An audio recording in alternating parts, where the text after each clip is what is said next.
Welcome to Bounce, playful, unfussy conversations with SoCal arts and culture stars. I'm your host, Susan Petrella, a lifelong arts and culture patron/advocate and the rock star consultant who rockets your business to success. Each Wednesday, I'm hanging out with cool, clever, creative individuals. Today's guest is Jim Jenkins, and he says that his role as an artist can be best described as part sculptor, part engineer, and part choreographer. So he'll tell us what that all means in a minute. So welcome, Jim. Thank you so much. It's great to be here. Okay, and you did get a BFA and an MFA. And I did. So tell us about that. Tell us the beginning of your story. What's the part sculptor, part engineer, and part choreographer? Well, that's, well, I was never trained as an engineer, but I ended up making kinetic work early on. I was inspired as a kid by inventors, artists, and scientists, and I just sort of loved the whole environment of the laboratory and the creation. Did it come from your dad, though? Because your dad was... My dad was a mechanic in the Air Force, served time in Korea, and as a hobby, he actually restored Model A Ford cars. Okay. And so I kind of grew up with that, even though I really didn't get some of the practical engineering part of it. But I think the bug was still in there, or the gene was in there that kind of, sort of guided me. You didn't study engineering. I did not. And what happened, by the time I was starting college, there was I grew up in Indiana, and there was a town called Columbus, Indiana, that included a big mall that was done by Cesare Pelli, the Italian architect that did the Segerstrom Center here. And he had enlisted he brought over a sculptor from Europe named Jean Tinguely, who was a kinetic sculptor, and inside that mall was one of his only U.S. commissions. And I saw this 30-foot tall thing, weighed 7 tons, all sorts of, Whirly gigs? Actually, one of the main features, it had like these big steel bowling balls that were carted up to the top of the thing and released and kind of went around this track. And so I guess for me, with my interest in invention and scientists and art, all seemed to come together when I saw that piece. And this is right when I was just starting my freshman year in college. So my first sculpture class, I actually started to try and make my own, moving thing. And it was kind of, semi-successful, semi-failure. But after that, I kind of got the bug. And so then beyond that, I just started everything I really made three-dimensionally had to move. And it stayed with me all through undergrad, through graduate school, and then beyond. And then you, from the Midwest, you came out here to Cal State Fullerton. Well, actually, I grew up in Indiana, and then went down to Murray State University in Kentucky for my BFA. Okay. And then from there, for graduate school, I ended up going to Syracuse. And then... my hometown state. And then from Syracuse, once I finished my BFA, or MFA, I started applying for jobs everywhere. And this one school I never heard of called Cal State Fullerton had a 1-year appointment for somebody. So I applied for that, and I think the 1-year appointment was actually kind of an advantageous thing because a lot of people much more qualified than me wouldn't bother applying for that. But I didn't care. I was single guy, no family, ready to go anywhere for a job. So that brought me to California, to Fullerton. And then it was during my first year at Fullerton when the job was then re-offered as a tenure track. And so I had to reapply for it. And of course, if any of you folks have ever been on search committees, it's hard to find good people that work out. So I didn't really mess up too bad in my first year there. So I kind of gave me a foot So in they the door. gave you the tenured position, right? So I got the tenured position, and I ended up teaching there for 37 years until I retired. Well, that would have been an interesting time at Cal State Fullerton too. Maybe just kind of like beginning of pulling the art department together, the fine art department and such, and becoming kind of known for in the art area, in the art world. It was that program started in the early '60s, so I got there in '81. So it was already sort of well on its way. But of course, during the time I was there, it probably doubled again in size in terms of like faculty members and stuff like that. And so were you able to create some of this? Now you call it kinetic. So is this a whole new genre of sculpture, the kinetic? No, I'd say that really it kind of came on the scene. Well, obviously in the 30s with Alexander Calder doing all his mobiles and stuff like that. And then in the 50s, some other artists like Jean Tinguely, like I mentioned, started motorizing things. And there was actually sort of a movement in the 60s that where the Museum of Neon Art, Museum of Modern Art had a big show of kinetic work. I think as did the LA County Museum back then. Okay. And so that's kind of when it was sort of, and just after that, I guess, is when I kind of became aware of these artists and the movements and stuff like that. So it's been around a while, and it's sort of maybe considered a niche, I think, and that some people at this point don't really think is mainstream. But I don't care. I just got to do what I do. Fun with it. I got to do what I got to do. You got to do, okay. And there is a show coming up called Take a Seat. It's going to open on November 8th. I guess the reception. Well, it's going to open up sooner than that, but the reception for it is. The 15th. Okay. And you're going to have several pieces in there. Yes. And we talked about one called what? Threshold Red. Threshold Red, yes. Red. So tell us about that.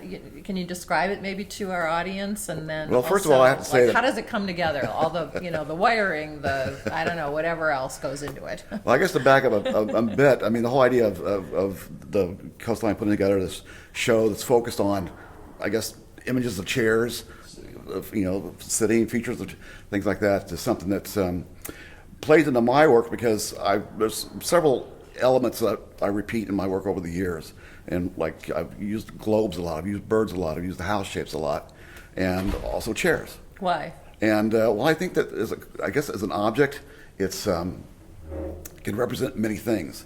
It can either represent a chair, just as something to sit in. It can also represent the chair, sort of the presence of a person without a person being there. And then it could also sort of be, in some ways, sort of anthropomorphized, in which the chair actually takes on human-like movements as well. Okay. So with the piece you mentioned, Threshold Red, this one has a one chair that's sort of stacked and balanced on top of another one. And they are positioned at the end of a ledge inside of a doorway frame. Then in the piece, actually, the two chairs lean off the edge to a point almost where they would fall off. And the point of leaning like that, kind of challenging the idea of gravity. When I get to the furthest most point, then the inside of the doorway illuminates this bright red LED strip that's sort of like this, sort of flashes a dramatic moment. And finally the chairs recede back, the light goes out, and behind them is a little shadow of a flying bird flying around in the background, sort of a ethereal.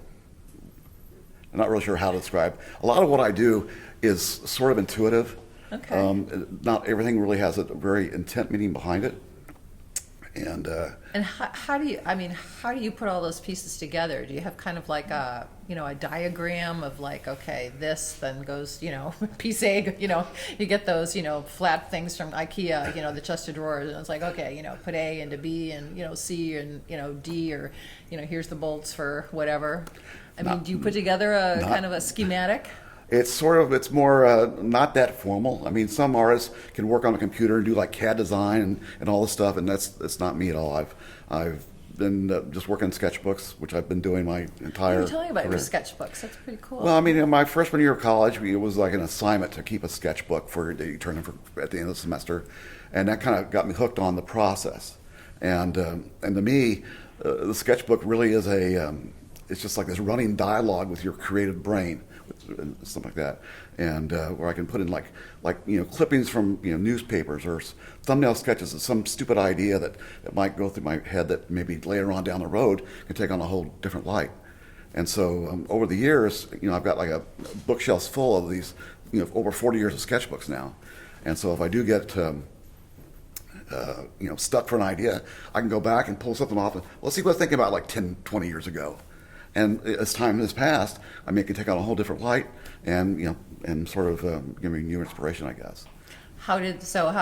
Was Threshold Red something that you had sketched, or was that something new that kind of came to you? The idea of having a couple of chairs that were in sort of this precarious state of balance was in my sketchbook, and so then it eventually kind of became a kind of like fleshed out into like a real piece, I guess.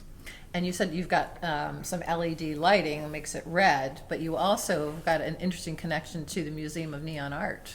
Well, that is true. The Neon Museum, the Museum of Neon Art, founded in 1981 up in LA, little Tokyo area. And 81 was when I started teaching at Cal State Fullerton. And my first week of school, somebody left an old issue of Art Week on the table. And Art Week was this sort of weekly publication. This newspaper came out of Oakland. And so I just picked it up, looking through it, and there's this little paragraph in there about this new museum called the Museum of Neon Art getting ready to open, and they're looking for artists that work with neon or kinetic stuff. And so I thought, well, this is perfect. This is right up my alley. So I called them and made an appointment to go see them. And right around the corner from them also, the original location, was a commercial gallery called the Neil Obsty Gallery that's no longer there. And I called them to make an appointment also, since I was going to be in the neighborhood. So I go to Obsty's gallery first, and I took a couple pieces with me. And of course, as a commercial gallery, they're looking at the work, and they're thinking, okay, well, who do we know that would buy this? And they say, well, we like the work, but we really don't know anyone who buys it. Okay, so thank you very much. Thanks anyway. So then I go around the corner to the Museum of Neon Art, and they're just like drooling. Oh, this work is wonderful. We can't wait to include you in the show and stuff like that. And so that's where the whole thing kind of started. And so I was in the first opening they had in, I guess it was April of 1982. And then that fall of '82, I had the privilege of having the first solo show there too. Very cool. And so that's where, the relationship with them. And so they have managed to survive all these years in various locations and stuff like that. And they're now located in downtown Glendale. And I still have work there. So it's kind of a... That's what you're saying, yes, because my husband and I were members for a little bit of time. It is like, okay, Fullerton to Glendale, Yeah. from 5 p.m. Saturday. It's a tough A haul. little tough or whatever. It's like, haul. okay, I mean, I'm always using my Waze app to get there, and every time it's different because of traffic. It's like, up to 5, it's all, bumper to bumper. So, but you have a piece there still, you said in the I do lobby. still have a piece there, yes. It's called a Diamond Dance, and it's about a 5-foot marionette puppet of a dancing devil, and it's a piece that I first made for a show that the Grand Central Arts Center had. I think it was like maybe 2004, called 100 Artists See Satan, and there was another show kind of going around at the time called 100 Artists See God that was curated by John Balasari and I think Kim Dingle, and that show was originally scheduled to be at the Grand Central Arts Center. And then all of a sudden, they were approached by the Laguna Art Museum to take the show there. And they go, well, okay, sure, we'll do that instead. So the people at Grand Central said, well, hell with you guys, we'll have our own show called 100 RC Satan. And so anyway, my colleague Mike McGee was the gallery director putting together the show. And I told Mike, I said, Mike, you've got like 99 artists, you need one more for the show. I want to make something for it. So it's kind of atomic, those, I think of like the fun show pieces or whatever, where you put in and you get your fortune or something like that. Right, this You piece, put so in it's a got coin. this like 5-foot tall devil figure that's basically has a devil mask, or face, and with kind of this flowing red satiny gown with a little devil's tail at the back.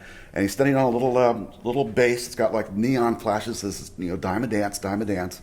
And then there is a coin operated thing. So you put a quarter in, and Spits fire. and the mechanism's up high, so the strings are coming down like for the marionette, and it goes through this whole series of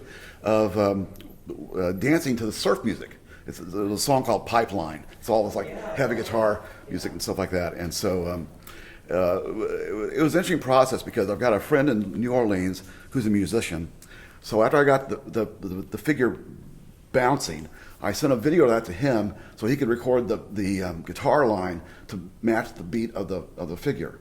And then I had another artist friend help me with the neon, and then another guy who actually has a business called Art Tech, in which he does. If someone has an idea for a piece, they don't know how to do it, they can hire this person. Oh yeah. Okay. And so he's the one that kind of put the whole thing with Coinbox, starting the music, having the music stop as the mechanism stops, and all that stuff. So, the other great thing is that, I make a lot of work, but I don't sell much. It takes a special person to want to buy. But everyone's willing to put a quarter in to watch something go. And, So maybe you should make more of those pieces? well, probably I like think we all have quarters now. in 2011, I was a featured artist at the Orange County Fair. And so I had that piece there. And I was making $50 a day in quarters. So it's like, so you're right. So that's Maybe you should bring it in here, huh? maybe so. Do you have to kind of go in and tweak it over the years, like like oil? I still go up there Yeah. to the Neon Museum because it's been in the lobby up there now for probably about 5 or 6 years. And I've got to empty out my quarters, and I usually get a little shot of WD-40 and all the joints of the devil. But he's still dancing away. So have you done others with music, or is that because the Threshold Red, and I don't know about the other pieces that you're going to have? Do they make a noise? Well, they do. Well, mostly just inherent noises sometimes. I did another sculpture that did involve music also. That's sort of like beyond my abilities in terms of how to sync music unless I bring in somebody. And a lot of my ideas lately just haven't gone that direction. So. Okay. So how long does it take you to work? And you have a home studio? Yes, yeah, I share.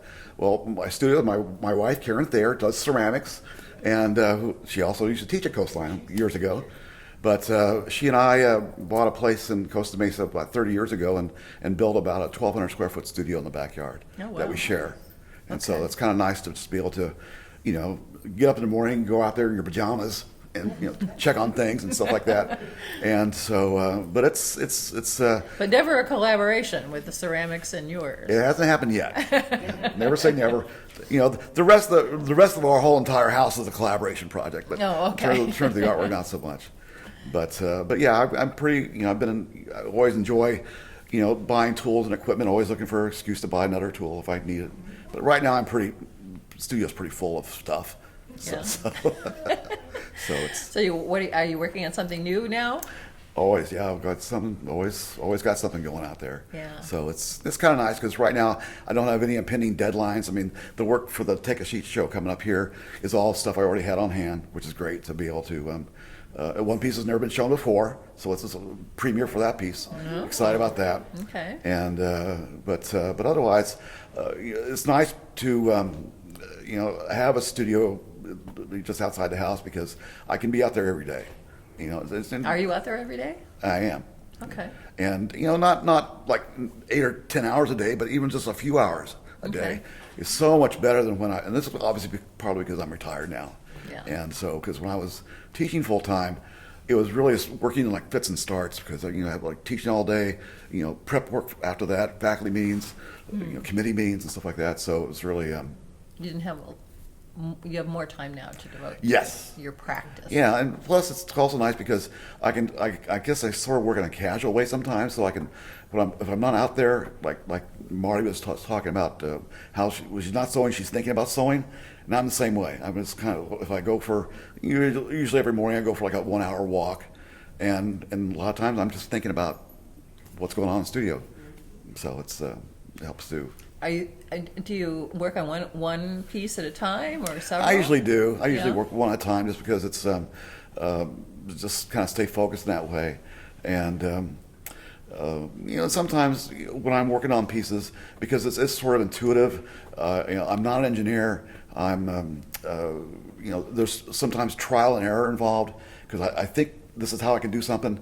But if I try it and it doesn't work, I've got to tweak it or redo it and stuff like that. So it's. Do you ever have to ask for advice about all this wiring and the bolts and Not too much. the engine or whatever? Not too much, unless it's because at this point I've been doing it for so long. I kind of I've got like a sort of a vocabulary of techniques I can sort of draw from, I guess. So you could get like MS in engineering or whatever. I don't know about that either. Not sure about that either. It sounds like you could though. So what's next? Is there something that you'd like to try with, assembling this work together that you haven't? Well, I'd say that right now I'm sort of just focused on the thing I'm working on right now, I guess. And sometimes it's rare that while I'm working on a piece, I know exactly the next piece I want to work on. That's not really the way I work. I just it's just sort of. You put everything into the one work and then. Yeah, and sometimes, during COVID is a good example because during COVID, actually, which was sort of coincided with just after I had retired, I had a solo show coming up at a gallery up in Bergamot Station, and so. And again, it was like, a great time just to be in the studio because it was like, couldn't do anything else. And so during that whole time, I was really on a pretty good roll in terms of like, working, cranking out stuff a little faster than I usually do. Because usually most of my pieces take a couple of months. Okay. And so, but during that time, I was able to cut some of that time in half, I guess. And so it just kind of depends, I guess. Are you working towards any other shows or exhibits other than Take a Seat? Nothing else. No, nothing. Unfortunately, the gallery I was with was Lois Lambert Gallery up in She Bergamot closed, Station, yeah. and we just had a closing party a week ago. Yeah. And so it's too bad because just before she closed, she sold another one of my pieces. Okay, well, going out on top. So anyway, So you're gonna look for another gallery, or well, that I don't know. whole model is kind of changing a lot. Yeah, the it's like I'm not really. I mean, 30, 40 years ago, I'd go around, knock on doors, and try and do stuff like that. But at this point, it's just like, nah. You just have to have an open house in wherever your storage shed or something, right? Well, studio. Studio. Oh, it's all in your studio. Yes. Oh wow. Oh my gosh. Okay. Well, no, I do have a storage. I was gonna say unit but somewhere, but otherwise, I'm just happy to be like in the show here at Coastline, first time, because it just keeps the work out there, and you never know what can come to stuff like this too. What did they like about the piece that you sold through Lois Lambert? Well, I don't know what they like, but the person who bought it approached the gallery because she wanted to buy something else because she really was a fan of my work. Unfortunately, the pieces that she called out that were still posted on their website was one that the gallery forgot they'd already sold previously. So yours was a substitution then, or she had to look at some other pieces. And that still could happen because with the gallery closing down, it's after 39 years she was in business. Yeah, I don't know. Is she going digital? All digital? She's not gonna completely Right. drop out of the scene because she still wants to do like pop-up shows and stuff like that. I guess. Yeah. So, a lot of them are changing their right. business model. Well, thank you very much. This has been Thank you. sharing your story with us. It's always so fascinating. I mean, I don't know how, all of these artists that I've interviewed, and everybody's working with some medium that it's just so interesting. I find it so interesting. I hope you all find it interesting. Well, I hope you can see the work when it comes here next week. Really. You're all invited, November 15th. A special thank you to our generous sponsor, Coastline College, its Fine Arts Department and Art Gallery, David Michael Lee, Director, Curator, and Professor. He's also our wonderful producer. Thank you, David. Until next time.